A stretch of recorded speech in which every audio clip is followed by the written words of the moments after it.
Right breaking చూస్తున్నాం. అసెంబ్లీలోని CM chamber లో మంత్రివర్గ సమావేశం ముగిసింది.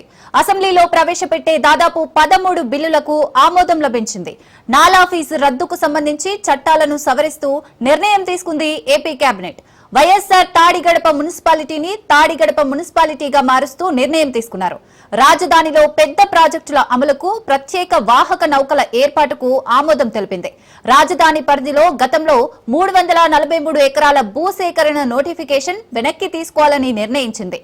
వాహన మిత్ర కింద 15,000 రూపాయలు ఇచ్చే ప్రతిపాదనకు కేబినెట్ భేటీ ఆమోదం తెలిపింది.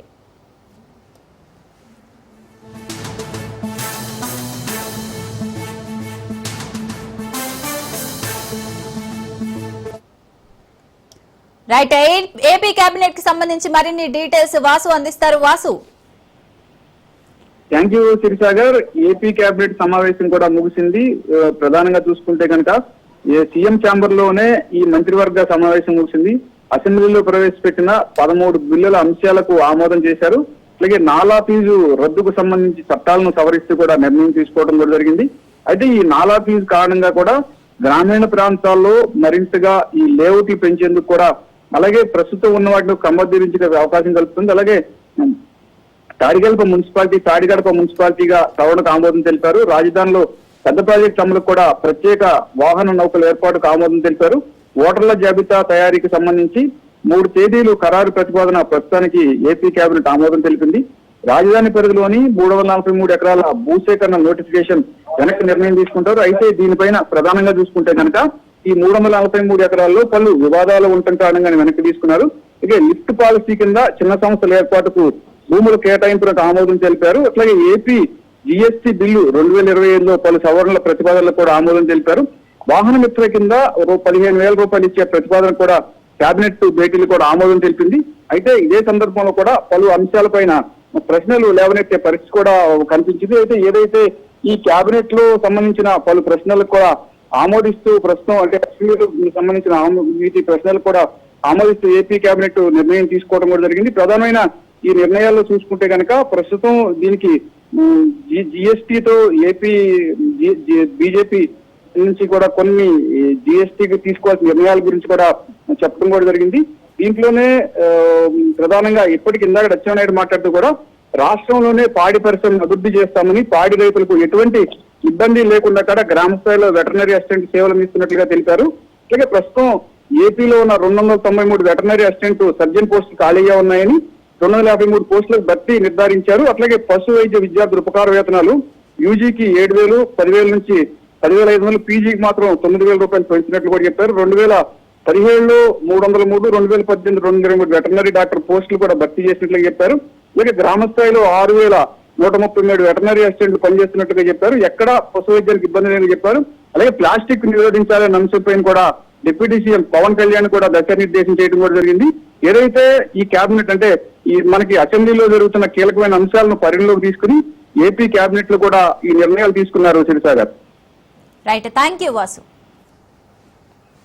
నాలుగోసారి ముఖ్యమంత్రి 40 ఏళ్ల ఇండస్ట్రీ అని చెప్పుకునే చంద్రబాబు హయాంలో ఒక్కటంటే ఒక్క ప్రభుత్వ మెడికల్ కాలేజీ కూడా తీసుకురాలేదని మాజీ ఎంపీ వైఎస్ఆర్సీపీ రాష్ట్ర అధికార ప్రతినిధి మార్గాని భరత్ రామ్ విమర్శించారు. జగన్ హయాంలో 17 మెడికల్ కాలేజీలు తెస్తే వాటిని ప్రైవేటు పరం చేయడం దారుణమన్నారు. అయితే భరత్ నివాసానికి పోలీసులు చేరుకుని అడ్డగించారు.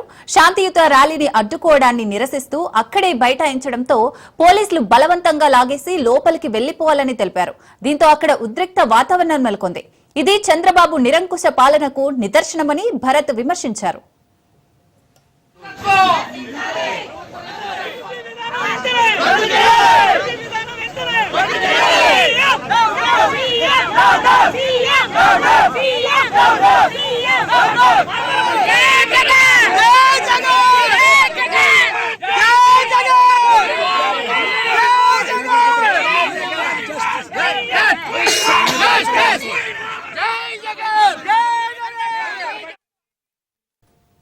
ఆసుపత్రి గేటు ముందు వైసీపీ నాయకులు ధర్నా చేశారు. పేద మధ్యతరగతి ప్రజలకు మెరుగైన వైద్య విద్యం అందించాలని నాటి సీఎం జగన్ 17 మెడికల్ కాలేజీలను ఏపీకి వచ్చేలా చేశారని వైసీపీ విద్యార్థి విభాగం నేతలు తెలిపారు. కానీ నేడు సీఎం చంద్రబాబు వాటిని ప్రైవేటు పరం చేయడం అన్యాయమని మండిపడ్డారు. సామాన్యుడికి మెరుగైన వైద్యం అందించాలన్న జగన్ ఆశలను నీరుగార్చి తమ బినామీలను ప్రజల ఆస్తులు దోచిపెట్టే ఆలోచనలో కూటమి ప్రభుత్వం ఉందని మండిపడ్డారు. ప్రభుత్వం వెంటనే తమ చర్యలను వెనక్కి తీసుకోకపోతే రాష్ట్ర వ్యాప్తంగా నిరసన ఉధృతం చేస్తామని వైసీపీ నాయకులు హెచ్చరించారు.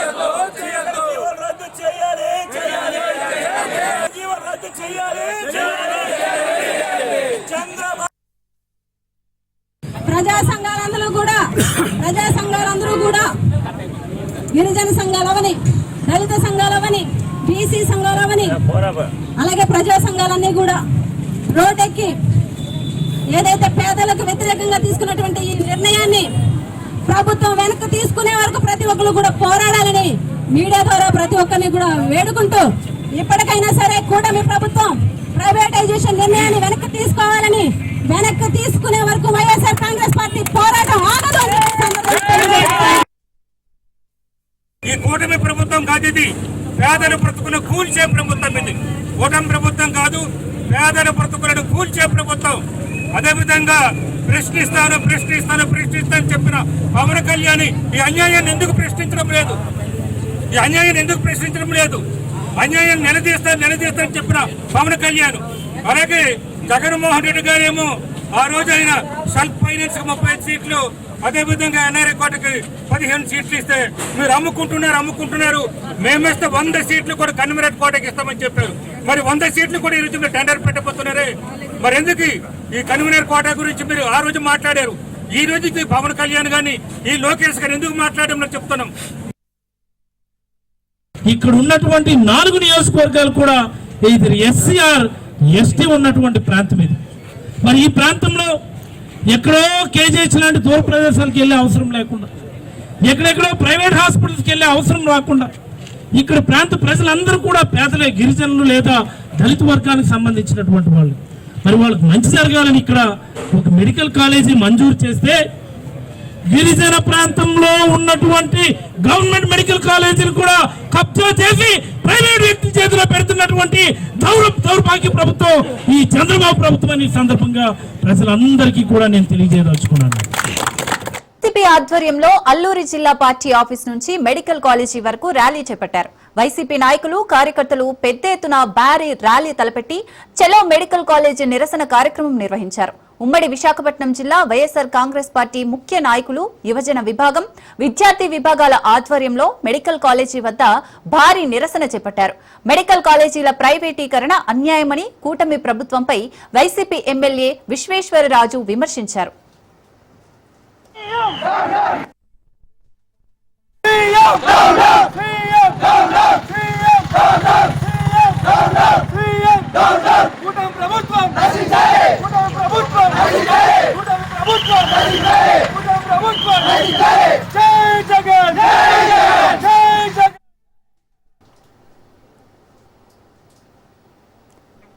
కర్నూలు జిల్లా ఆదోని మెడికల్ కాలేజీల ప్రైవేటీకరణకు వ్యతిరేకంగా వైఎస్ఆర్సీపీ యువజన విభాగం, విద్యార్థి విభాగం ఆధ్వర్యంలో నిరసన తెలిపారు. బైచిగేరి నుండి మెడికల్ కళాశాల వరకు భారీ ఎత్తున బైక్ ర్యాలీ చేపట్టారు. మెడికల్ కళాశాల ప్రైవేటీకరణకు వ్యతిరేకంగా ఆదోని మెడికల్ కాలేజీ వద్ద జిల్లా వైసీపీ నాయకులు నిరసన తెలిపారు. సీఎం డౌన్ టౌన్, కూటమి ప్రభుత్వం నశించాలి అంటూ నినాదాలు చేశారు.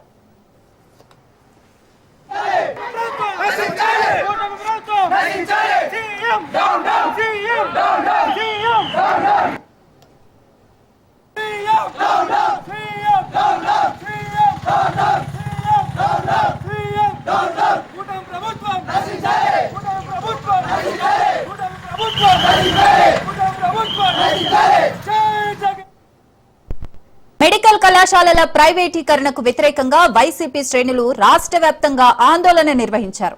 అయితే వారిని ఎక్కడికక్కడ పోలీసులు అడ్డుకున్నారు. ప్రభుత్వ మెడికల్ కళాశాలల ప్రైవేటీకరణకు వ్యతిరేకంగా వైసీపీ ఎమ్మెల్సీలు బొత్స సత్యనారాయణ ఆధ్వర్యంలో అసెంబ్లీ ర్యాలీగా వచ్చారు.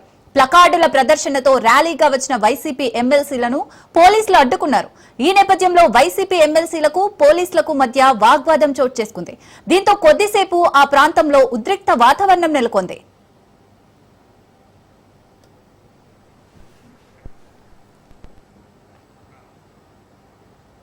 కూటమి పాలనలో ప్రభుత్వ మెడికల్ కాలేజీలను ప్రైవేటీకరణ చేస్తూ చంద్రబాబు నాయుడు బేరసారం చేస్తున్నారని వైసీపీ నేత అంబటి రాంబాబు ఆగ్రహం వ్యక్తం చేశారు.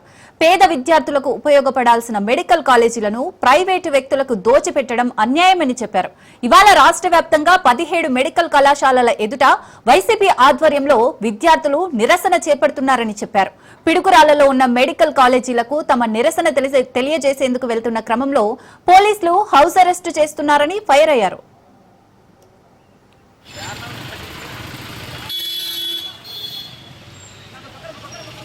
నాకు కావాల్సింది పీస్ఫుల్గా ఉండేదబ్బా. ఇంకోటి నేననేది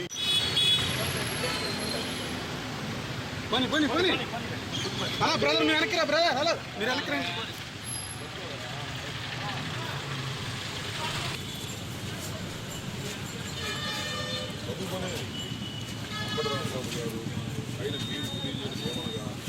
మాకున్న సమాచారం మేరకు ప్రభుత్వ మెడికల్ కాలేజ్ రఫీ గారు కొంచెం వెనక్కి రావాలి.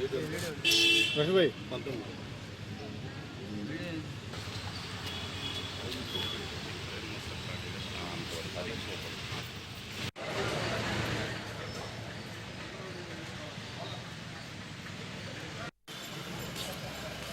నోటీసు మమ్మల్ని వెళ్ళకూడదనే లేకపోతే యువజన విభాగానికి సంబంధించినటువంటి వైఎస్ఆర్ కాంగ్రెస్ పార్టీకి సంబంధించిన వారు వెళ్లి తమ నిరసనను వ్యక్తం చేసేటటువంటి కార్యక్రమం చేస్తున్నాం. ఈ గుంటూరులో భగవంతుడి దయ వల్ల మరి కొత్త కళాశాల లేదు, పాత గుంటూరు మెడికల్ కాలేజ్, గుంటూరు ఆసుపత్రి, జనరల్ ఆసుపత్రి చాలా ఫేమస్. కాబట్టి మా ఇక్కడ కళాశాల లేదు కాబట్టి కొత్తగా నిర్మాణం అవుతున్నటువంటి పిడుగురాళ్ళలో ఉన్నటువంటి మెడికల్ కళాశాల దగ్గరికి ఇప్పుడున్నటువంటి విద్యార్థులు, యువకులు అందరూ వెళ్ళి అక్కడ నిరసన చెప్పే కార్యక్రమానికి ఇవాళ బయలుదేరుతున్న సందర్భం. ఈ సందర్భంలో మరి నాకు చిత్రం పొద్దునే రాగానే నాకు దర్శించిన పోలీసు వారే. మా ఇంటికాడ పోలీసు ఉన్నారు. ఏంటి స్వామి అంటే మీరు హౌస్ అరెస్ట్ అండి అన్నారు. ఏంటి హౌస్ అరెస్ట్? నేను ఆఫీస్కి వెళ్తున్నాను అన్నా. నోటీస్ ఇవ్వాలని అన్నారు. రండి ఆఫీస్కి నోటీస్ ఇద్దరని చెప్పి వైఎస్ఆర్ కాంగ్రెస్ పార్టీ జిల్లా ఆఫీస్కి వచ్చాను. విద్యార్థులందరూ ఇక్కడ ఉన్నారు, వీళ్ళందరూ బయలుదేరి వెళ్తారు. నేను చెప్పేది ఏంటంటే చంద్రబాబు నాయుడు గారు ఇప్పటికైనా కాస్త జ్ఞానం తెచ్చుకొని పేదవాడికి ఉపయోగపడేటువంటి మెడికల్ కాలేజీని దయచేసి ప్రైవేటు పరం చేయొద్దు, మీరు ప్రభుత్వ పరంలోనే చేయండి అని చెప్పేందుకు ఈ నిరసన కార్యక్రమం చేస్తుంది. మొత్తం టోటల్గా ప్రైవేటు కళాశాలలు పూర్తి కావాలంటే 5,000 కోట్లు కావాలి. 5,000 కోట్లు ఇదే బాగా. మరి 52,000 కోట్లు అప్పు తీసుకొచ్చారే అమరావతి నిర్మాణానికి. అది ఇప్పుడు ఉంది తెలియదే. ఇలా అమరావతికి అయితే 1,000 కోట్లు ఖర్చు పెడుతున్నారు కానీ సింపుల్గా 5,000 కోట్లతో ప్రభుత్వ ఆసుపత్రులు, ప్రభుత్వ కళాశాలలు పూర్తయ్యి పేద ప్రజానీకానికి, పేద విద్యార్థులకు ఉపయోగపడేటువంటి కళాశాలను మాత్రం అమ్మేసుకుని దానిలో డబ్బులు తీసేసుకోవాలని ప్రయత్నం చేస్తున్నారు. దీన్ని వైఎస్ఆర్ కాంగ్రెస్ పార్టీ తీవ్రంగా వ్యతిరేకిస్తుంది. టీపీపీ విధానంపై పోరాడతామన్నారు ఎమ్మెల్సీ బొత్స సత్యనారాయణ. పేద విద్యార్థులకు చదువుకునేందుకు వీలు లేకుండా చేస్తుంది కూటమి ప్రభుత్వం అని మండిపడ్డారు. పేదలకు వైద్యం అందాలంటే ప్రభుత్వం మెడికల్ కాలేజీలు పీపీపీ విధానాన్ని రద్దు చేయాలన్నారు. ప్రభుత్వ మెడికల్ కళాశాలలకు ఈ 11 నెలల్లో ₹1 కూడా కేటాయించలేదన్నారు. వైసీపీ హయాంలో 17 వైద్య కళాశాలలు తెచ్చామని, ఆరోగ్యశ్రీ పథకానికి తూట్లు పొడుస్తున్నారన్నారు. ప్రభుత్వ మెడికల్ కాలేజీలు ప్రైవేట్ పరమా టీపీపీ విధానాన్ని వెంటనే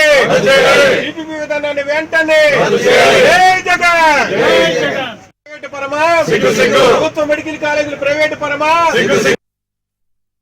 చూడండి, ఆలోచించండి మేధావులారా, ఈ రాష్ట్రంలో మేధావులారా, ఈ రాష్ట్రంలో పెద్దలారా. అందుకే ఇవాళ మా అత్తలుగా మీ అందరం కలిసి, శాసనసభ సభ్యులు అందరం కలిసి మా పార్టీ తీసుకున్న నిర్ణయాన్ని, మా నాయకుడు తీసుకున్న నిర్ణయాన్ని దీన్ని చూసా తప్పుకొని దీని అమలు జరిగే వరకు మేము పోరాటం చేస్తామని మీ ద్వారా ఈ రాష్ట్ర ప్రజానికి తెలియజేస్తాం. కోట్లాది మంది ఆరాధ్య దైవమైన శ్రీనివాసుడికి భక్తుల విషయంలో ఎలాంటి కొదవ లేదు. శ్రీవారి సేవలో మహారాజుల నుండి కటిక నిరుపేద వరకు తరించిన వారే. శ్రీనివాసుడి దర్శన భాగ్యం కోసం కోట్లాది మంది భక్తులు పరితపించిపోతుంటారు. భక్తుల పాలిట కొంగు బంగారమైన శ్రీ వెంకటేశ్వరుడి సన్నిధిలో గడపాలని, ఆయనకు సేవ చేయాలని భక్తులు ఎంతగానో తప్పించిపోతారు. కొందరు శ్రీనివాసుడికి కోట్ల రూపాయలు కానుకలుగా సమర్పిస్తే, మరికొందరు ఆభరణాల రూపంలో, భూముల రూపంలో స్వామివారికి కానుకలుగా సమర్పించడం చూస్తూనే ఉన్నాం. అంతేకాకుండా తిరుమలలో పనిచేస్తే తమ జన్మ ధన్యమవుతుందని భావించేవారు చాలా మంది ఉన్నారు. శ్రీవారి సేవకులుగా తిరుమలకు వచ్చే వేలాది మంది భక్తులున్నారు. కేవలం మన దేశం నుంచే కాకుండా దేశ విదేశాల నుంచి వచ్చి ఇక్కడ శ్రీవారి సేవలో పాల్గొని తమ జీవితం ధన్యమైందని కూడా భావించేవారు కొందరున్నారు. ఇలా ఒక్కొక్కరు ఒక్కోలా సేవలు చూస్తుంటే తిరుపతికి చెందిన ఒక వ్యక్తి మాత్రం స్వామివారిపై అపారమైన భక్తి భావంతో దాదాపు 27 ఏళ్లుగా పరదాలను కానుకలుగా సమర్పించి శ్రీ వెంకటేశ్వరుడి సేవకు అంకితమయ్యారు. బ్రహ్మోత్సవాల దగ్గర పడుతున్న నేపథ్యంలో పరదాలను స్వయంగా తయారు చేసి అందిస్తున్నారు.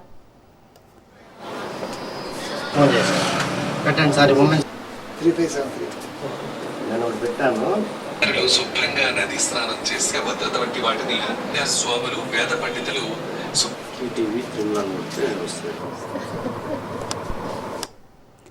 శ్రీనివాసుడి భక్తులందరికీ సుపరిచితమైన మణి వృత్తిని తన ఇంటి పేరుగా మార్చుకున్నారు. ఓ సాదా సీదా టైలర్ గా తన జీవితాన్ని ప్రారంభించిన ఆయన శ్రీనివాసుడి పిలుపుతో సాక్షాత్తు వెంకటనాథుడికే పరదాలను సమర్పించే మహద్భాగ్యాన్ని పొందారు.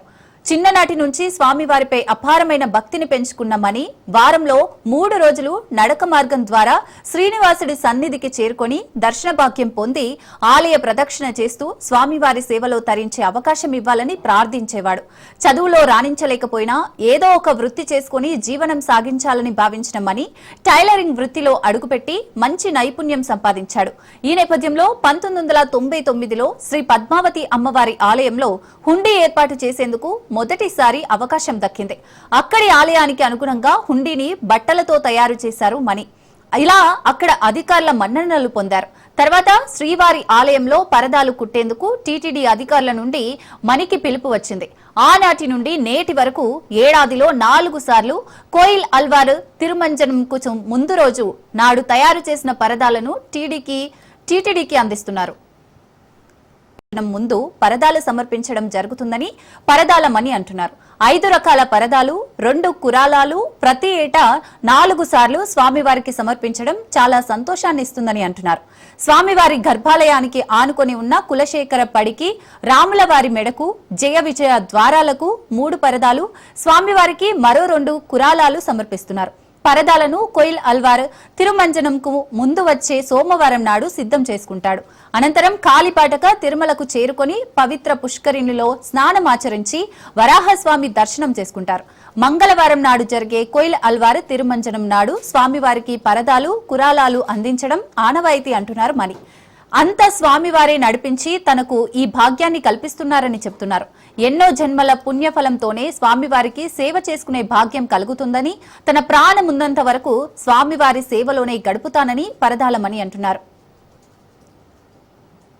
పాలకుల ద్వారం వద్ద గరుడ వాహన భూషితుడైన శ్రీ వెంకటేశ్వరుడు, కామధేనువు పరదాల పైభాగంలో శ్రీ పద్మావతి, లక్ష్మీదేవి అమ్మవార్లు శ్రీవారి తిరునామంతో ఎంతో విశేషంగా ఈ పరదాలను రూపొందించారు. ఇక రాములవారి మెడకు శ్రీ లక్ష్మీదేవి అమ్మవారి ప్రతిమ, ఐరావతం, శంకు చక్రాలు అమర్చారు. ఇక కులశేఖర పడి వద్ద పద్మావతి అమ్మవారు తిరునామం వచ్చేలా రూపకల్పన చేశారు.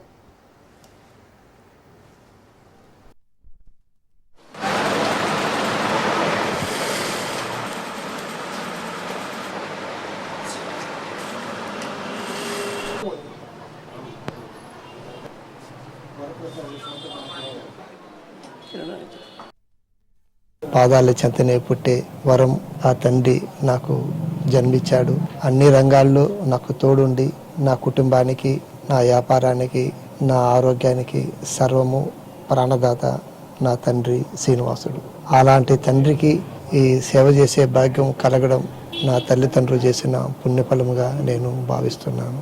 స్వామికి 28 సంవత్సరాలుగా ఆ దేవదేవుడికి నిరంతరముగా ప్రతి ఏటా 4 సార్లు ఆ దేవదేవుడి సన్నిధిలో కోయిల్ ఆల్వార్ తిరుమంజనం జరుగుతుంది.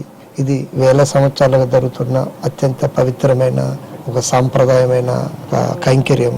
ఆ కైంకర్యంలో ఉగాది ఆస్థానం, ఆనివార ఆస్థానం, సాలకట్ల బ్రహ్మోత్సవం, వైకుంఠ ఏకాదశి, ఈ 4 పర్వదినాల్లో ఆ దేవదేవుడికి ముందు వచ్చే కోయిల్ ఆల్వార్ తిరుమంజనము, గుడి శుద్ధి కార్యక్రమం, పవిత్రమైన గంగా జలాలతో పసుపు కుంకుమ, పచ్చ కర్పూరము, గచ్చల పొడి, గుడి అధికారులు, గొప్ప కైంకర్యం చేసే అయ్యవార్లు కలిసి అక్కడ గుడి శుభ్రం చేసినాక నూతన పరదాలు సమర్పించే అరుదైన భాగ్యం నాకు దక్కడం ఆ దేవదేవుడు నాకు ఇచ్చిన గొప్ప వరం. ప్రాణహిత చేవెళ్లపై కాంగ్రెస్ తీరును విమర్శిస్తూ మాజీ మంత్రి హరీష్ రావు ట్వీట్ చేశారు. మేడిగడ్డ టు మల్లన్న సాగర్ మొత్తం ప్రాజెక్టు ఖర్చు 84,000 కోట్లయితే తమ్మిడి హెట్టి టు ఎల్లంపల్లికి 35,000 కోట్ల అని ఆయన ఆశ్చర్యం వ్యక్తం చేశారు. కాళేశ్వరం పథకంతో 37 లక్షల ఎకరాల ఆయకట్టుకు నీళ్లివ్వాలనేది లక్ష్యమైతే ప్రాణహిత చేవెళ్ల ప్రాజెక్టుతో కేవలం 4.47 లక్షల ఎకరాలకే సాగునీరు ఇస్తారని ఆయన ప్రశ్నించారు. కాళేశ్వరంలో నీటి వినియోగం 240 టీఎంసీలైతే ప్రాణహిత చేవెళ్లలో 80 టీఎంసీలు మాత్రమేనట అంటూ ఎద్దేవా చేశారు. కాళేశ్వరం ప్రాజెక్టుతో పోలిస్తే 3వ వంతు ఖర్చు చేస్తూ 10వ వంతు ఎకరాకు కూడా నీళ్లివ్వరా అని ఆయన ప్రశ్నించారు. 35,000 కోట్లు ఖర్చు చేసి కేవలం 4.47 లక్షల ఎకరాలకు సాగునీరు ఇవ్వాలనే ఆలోచన అద్భుతం, అమోఘమంటూ ఎద్దేవా చేశారు. కాంగ్రెస్ ప్రభుత్వ ఇంజనీరింగ్ నైపుణ్యానికి ఇది మరో నిదర్శనమని విమర్శించారు. ఇవి bulletin updates. Keep watching Raj news.